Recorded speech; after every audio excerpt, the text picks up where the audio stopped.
So మనం స్ట్రాబెర్రీస్ని తెచ్చుకున్నాం కదా, ఆల్రెడీ ఇలాగా పైన ఉన్న క్యాప్ ఉంటుంది కదా, అవి తీసేసేసి మనం పెద్దగా ఉన్నాయనుకోండి స్ట్రాబెర్రీస్, మనం ఓట్స్లో వాటిలో మనకి ఫ్రోజన్ చేసిన తర్వాత చాప్ చేసుకోవడం కంటే ముందే ఇలా చాప్ చేసుకోవచ్చు కడిగేసేసి.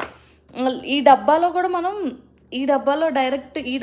మనం వాష్ చేసేసుకోవచ్చు. ఆల్రెడీ ఇక్కడ ఉండి ఈ ఫ్లిప్ టాప్ మూసేసేసి ఇలా తిప్పితే వాటర్ అంతా స్ట్రెయిన్ అయిపోతాయి. ఎందుకంటే హోల్స్ పైన ఉంటాయి, కింద ఉంటాయి. కొన్నిటికి కింద ఉండవు హోల్స్, పైనే ఉంటాయి, కొన్నిటికి కింద ఉండవు అనమాట. సో ఫ్లిప్ చేసుకుంటే పైన ఉన్న లోపల లిడ్లో ఉన్న డస్ట్ కూడా అంత క్లీన్ అయిపోతాయి, బెర్రీస్ క్లీన్ అయిపోతాయి అనమాట, స్ట్రాబెర్రీస్.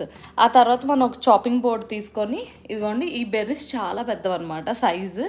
ఇవి ఫ్రోజన్ చేస్తే ఇంతే అవుతుంది, బట్ హోల్ బెర్రీ ఇష్టపడరు కదా, అంటే కొంతమంది చాప్ చేసి కిడ్స్ లాంటి వాళ్ళకి గొంతులో అడ్డుపడతాయి కదా. సో దాట్స్ వై మనం ఇవి ఇలాగా బెర్రీస్ని చాప్ చేసుకోవాలన్నమాట.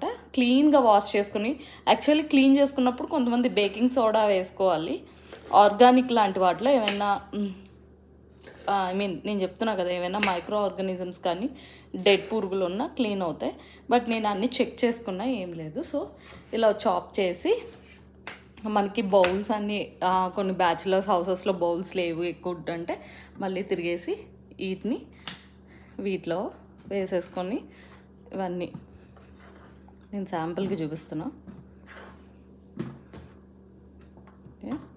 వేసుకొని లిడ్ క్లోజ్ చేసుకొని అలాగా ఇవన్నీ నేను ఇప్పుడు చాప్ చేసి దీంట్లో వేసి ఇది ఇలా పెట్టేసి ఫ్రిడ్జ్లో పెడతా. ఆల్రెడీ ఫ్రోజన్ అవుతాయి కదా. సో నేను ఓట్స్ ప్రిపేర్ చేసినప్పుడు మార్నింగ్ విత్ నట్స్తో పాటు ఈ ఫ్రూట్స్ కూడా పైన వేస్తా. సో మంచిగా అనిపిస్తుంది తినేటప్పుడు, మనకి బాగా ఇంట్రెస్టెడ్గా ఉంటుంది. Thank you.